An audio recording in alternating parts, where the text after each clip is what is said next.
ژوئن 1947 تنگه مالاکا. سکوت اقیانوس با یک پیام مورس وحشتناک شکسته شد. پیامی که از کشتی اورانگ میدان ارسال می شد. جملات کوتاه بود و لرزه بر اندام می انداخت. تمام افسران مردند. من تنها بازمانده هستم. و بعد آخرین جمله. من هم دارم می میرم.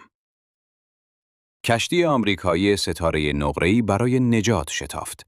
وقتی ملوانان پا بر عرشه اورانگ میدان گذاشتند، با موزه‌ای از وحشت روبرو شدند. تمام خدمه مرده بودند، اما نه یک مرگ معمولی. اجساد در جای جای کشتی پخش شده بودند، با چشمانی کاملاً باز و دهانهایی که انگار در لحظه مرگ فریادی بی پایان را سر داده بودند. دستهایشان به سمت چیزی در آسمان دراز شده بود، انگار سعی داشتند از خود در برابر یک مهاجم نامرئی دفاع کنند. حتی سگ کشتی هم در حالی که دندانهایش را برای دشمنی نادیده نشان میداد، در جای خود خشک شده بود. نکته عجیب اینجا بود. هیچ زخم یا جراحتی روی بدنها دیده نمیشد.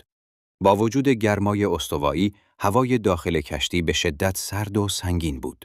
تیم نجات قصد داشت کشتی را به ساحل بکشد، اما ناگهان انفجاری مهیب در انبار رخ داد.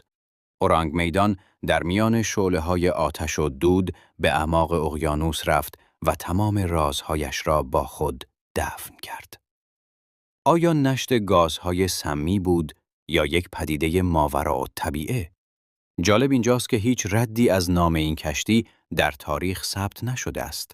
آیا اورانگ میدان اصلاً وجود داشته یا این بزرگترین دروغ تاریخ دریانوردی است؟